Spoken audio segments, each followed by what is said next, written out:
right, we are on the last day of the Greece series pilgrimage, and I have loved taking you on this journey with me. I literally recorded this in Greece every single day with you guys because I wanted to bring that energy to the show so that you can feel it. And I want to just invite you, if you're feeling the call to go somewhere, even if it's by yourself, and maybe even better if it's by yourself, I highly encourage it. And that might be a trip to the mountains.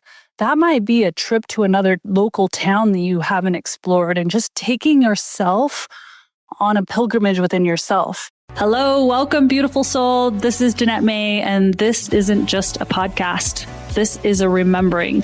And this is the Greece series. I'm taking you on a pilgrimage through ancient land, through dream time, through the raw truths of being a woman who longs for more. I'll share the calling, the guilt, the miracles, and the magic that all unfolded as I followed a tiny whisper to travel to Greece in less than a week's time.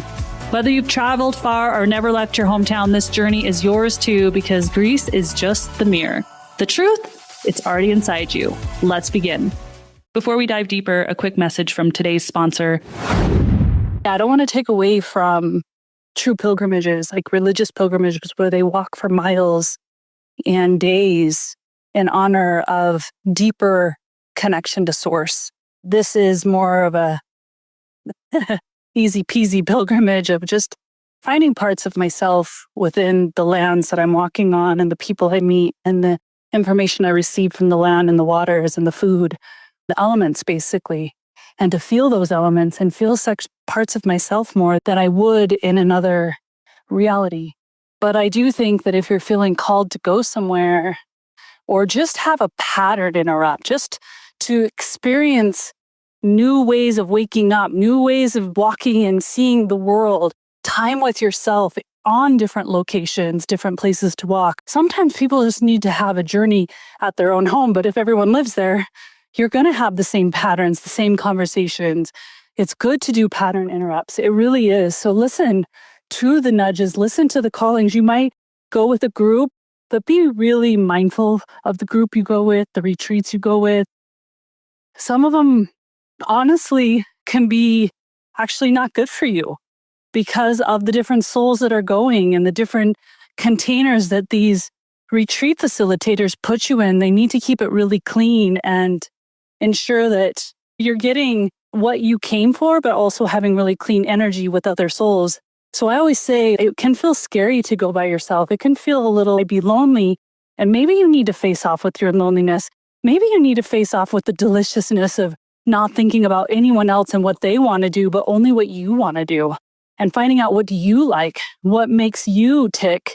And I really think that's so important. And that was an agreement that I had with my girlfriend, is that we would do what we wanted. Some things she stayed alone and did her own thing. And she listened to what her body wanted, rest. And I listened to what my body wanted and what I wanted to do. And there was no, oh, I don't want to offend them, or I want to do what they want to do, or I really want to say no, but I'm going to say yes. We had an agreement up front not to do that. And if you're going to go with somebody on this because you just are going to share a place or whatnot, you need to have that upfront conversation of saying, hey, let's make an agreement before we even go of how this looks and feels. What's your intention? This is my intention. And permission, full permission to be us 100% and to not extract from the other person.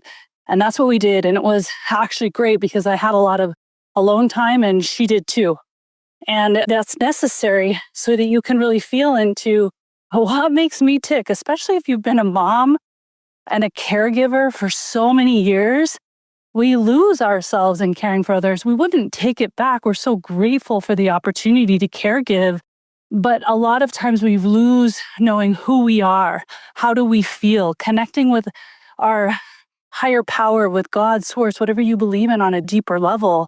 Eating by yourself, reading on a beach by yourself, waking up by yourself, going to bed by yourself is really powerful medicine. So this is the last day on the island and last full day, and it's pouring rain. It had been lightning and thundering all night. I woke up early. I felt really called to go to Phaistos Palace, which is about a 2.5 hour drive. And I was also going to hit up this, it's called the Aegea Triad. There's this old olive tree farm, the oldest in all of Crete, that I'd passed by, and this river, which they call it the Nile of Greece, because a lot of the seeds from Africa, the plants, from the seeds of those plants, blew in and landed in that river area, right on that bank of this beautiful beach called Preveli, which has the most unique foliage that you only see in that area, that's really found only in Africa, over in Egypt and Africa. So they call it the Nile, and I really wanted to see that. There was so much I wanted to see. So my plan was to get up really early. This was my last night in the villa, go to all these spots and come back, make it a full day. And the weather had other plans for me. And once again, it's very important, and this is something I teach in my healing experiences, is to listen to Mother Earth. Listen to the weather. What is it telling you? Sometimes it's telling you to rest. Sometimes it's telling you to stay put. Other times it's telling you to go. And I've had instances where I had plans to travel or go do something, and I've gotten snowed in at our home. I remember I was going to Costa Rica on a big trip, and I was so excited about it.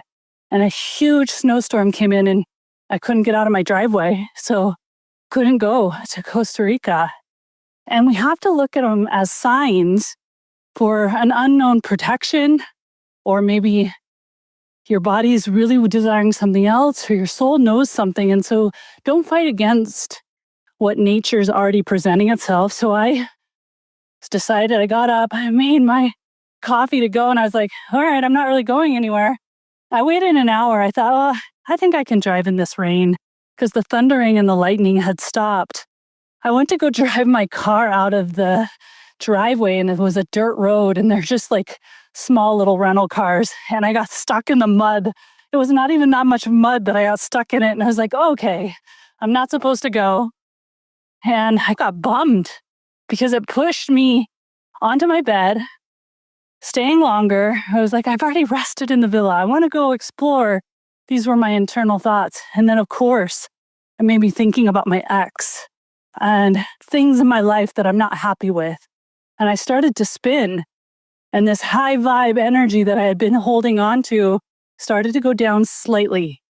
And I was noticing it. It was just awareness on, observer on.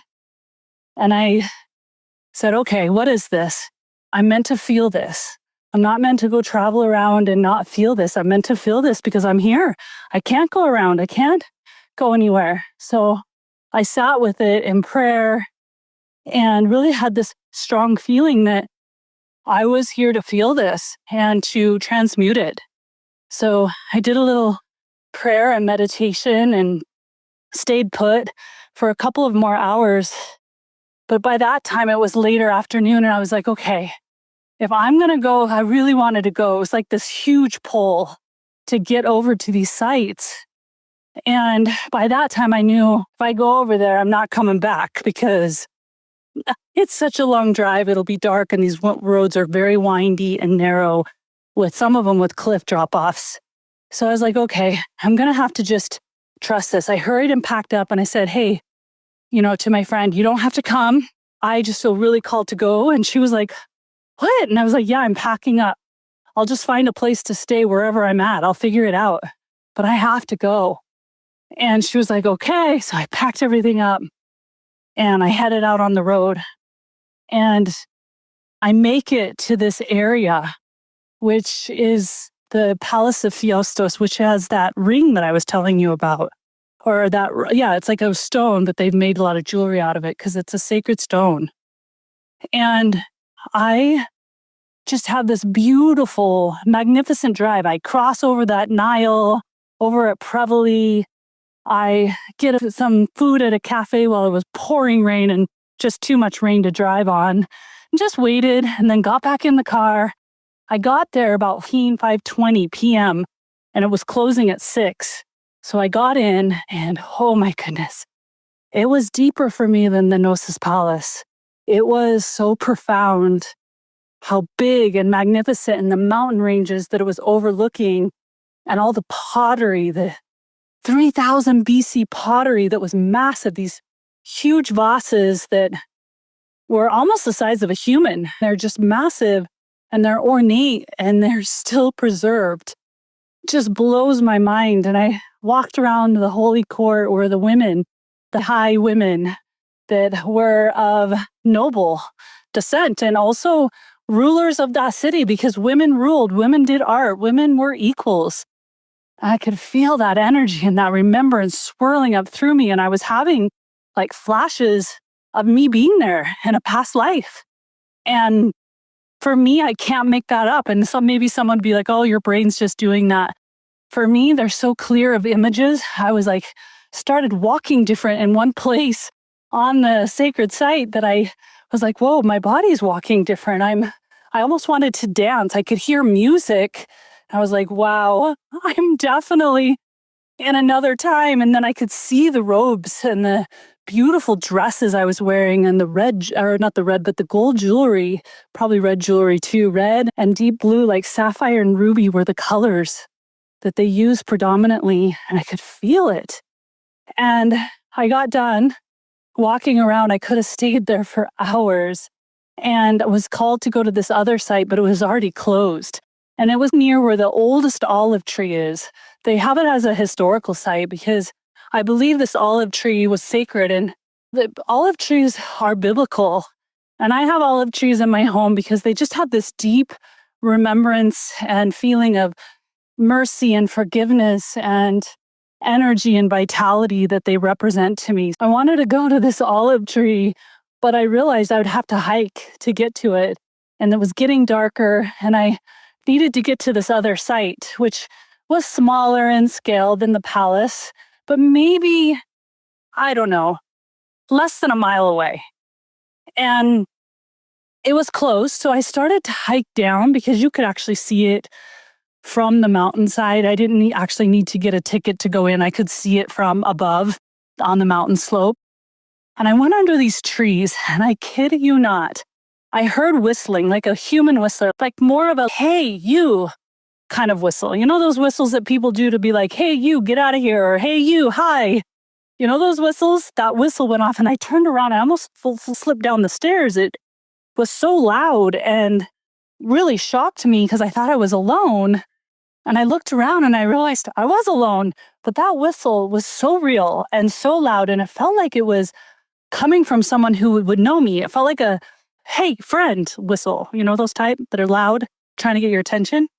And I was like, all right, I'm alone. So I kept walking, but I'm under these massive trees, and the whistle goes again. And I'm like looking around. I'm like, someone's whistling at me. There's definitely a human here. This is definitely a human whistle. It's not a bird. And I can't see anyone. And all of a sudden, a memory shoots through me of a lover, of an old lover. And tears just started pouring out of my eyes. And I felt the sensation that I was meeting up with another timeline lover. And I could feel his energy. And I felt like he was whistling to me. It makes me emotional right now talking about it. It was so strong in my body. This missing him and this reuniting and this coming home to one another. It was really vivid in my mind. And I had to sit there for a minute and collect my emotions, go, okay, I'm in another realm, but I'm also in this realm. This is really powerful. And how do I process this? And I just knew that the processing was to just receive it, to just allow it to be what it is without trying to dismiss it or say it was something different, to just receive it. And so that's what I did. I just let my heart receive this love and this remembrance and the tears. And then I decided that I had enough time with this different timeline lover. And I walked back up the mountain, and I started to drive, which I drove for about 6 minutes on these roads that I didn't pass any car, to a small village. And I didn't know if I could find a place to stay, but I just drove. The villages are quite small. They're very Grecian. The very white and blue Greek villages that we see is very more for the tourists, more modern, whereas like an authentic Grecian village is, this more like stone and clay looking, and they live there. And so you hear sounds, and there's cars, and there's really narrow alleyways. And I see this place that looks like a safe place to stay. And I call the number, and they're like, yeah, we have a room. And I only had $140 in euros. And I think they wanted 180 in euros to stay at this place. But the woman shows up. She just feels like a familiar grandma. I'm like, I have just 140 euros. Do you take a card? She's like, nah, just stay here. I'll take the 140. And I just felt really safe there, right? But I'm 6 minutes from this ancient site. So I'm very close. And I'm still looking at the same mountain ranges. And I walk into this village from my villa. I don't have to drive anywhere from this villa. And I am immediately taken into, there's an Orthodox church session happening, and people are on the streets and eating dinner after this Orthodox church experience. And then kids are riding their bikes, and the people are just out and about going to get dinner. It was all local. I don't know if there was a tourist there. And I was like talking to a local girl. I'm like, what's the best restaurant? She pointed to this cute restaurant. You'll have to go check out my socials at the Danette May to see this beautiful, cute restaurant. And music, live music playing. And they were so kind to me. They hugged me once again. They sat down and they have a drink called yuzu. And it's basically a digestive, and they make it, and it's quite clean. But they kept pouring it for me and would drink it with me. And I was just so in shock that they were so loving and so kind. And they invited me to come out later for drinks, but I was like, I got to get up early and go to the airport. But just that family, that, hey, we'll bring you in feeling is just what I love about this culture. And it makes you feel so loved and so included. And I remember it's like family. So I had this wonderful meal. I don't usually like fish soup, but they recommended I have the fish soup. So I ate the mama's fish soup, and it was actually quite good. And stuffed peppers with cheese and minced meat, and so good. And then I went back to my villa, thought I should get a good night's sleep. This has been a long day, and I could not sleep. I did not sleep the whole night. I have an easy time sleeping generally, and memories upon memories and flashbacks upon flashbacks, which I'll keep private to myself, were coming in. I was like, oh my goodness, okay, this is great. I've been getting these flashbacks for 3 hours. Can I now go to sleep? Would not let me sleep. And I did do some gritting on myself, because I do think that if we have these experiences, they can be great, but we also need to keep ourselves gridded, our energy lines gridded, because some of the flashbacks were of people in this timeline, in that timeline, and some of them were not doing great things. It wasn't all love and light. It wasn't all feeling good. And it was me canceling out, dropping, like, and this might make sense to some of you, but almost making that timeline complete. I witness it, I see it, we're done. Thank you for showing me, makes sense. And we're done, because actually one of the souls I'm choosing to still have in my life, another of the souls is someone that I've had a really difficult time with, AKA my ex. And I'm going to cancel, delete, move, collapse that timeline, because it's no longer available for me. I'm not available for it in this next evolution. And that was the whispering of Crete for me, was a whispering that I am light. I am meant to shine bright, and you are too. Let this message be for you, that I am a creator to create, to love myself, to not try to claim me, not try to unshackle me, because I already am unshackled. I already am a woman of honor. I already am a woman of power. I don't have to go claim her. I already am her. And this idea of unshackling and unlayering and claiming is all fine and good, and until it just comes to a point where you just need to be it, to remember you already are. And that was the whole message for me. And I feel like I came back different. And went to the airport, had the craziest travel day, a day that would actually usually in the past would have spinned me so far out from my groundedness and made me angry. My bag got lost. I've never lost a bag in all my times of travel, and I lost my bag. Crete supposedly still has my bag. I'm taking it as a wink that Crete lived me as much as I loved Crete. So I'm sure the bag will eventually show up and arrive. I just need to hold the frequency And I'm just so grateful for this journey that I've been on. I'm so grateful for the love and light that I received. And I pray that embed it and keep it in my awareness until the end of my time on this timeline. Thank you guys for being a part of this. Remember, you are worthy, you are loved, you have power, and you can create, rewrite the story, cancel, delete old stories, and become who you want to become, wrapping you up in so much love. And until next time.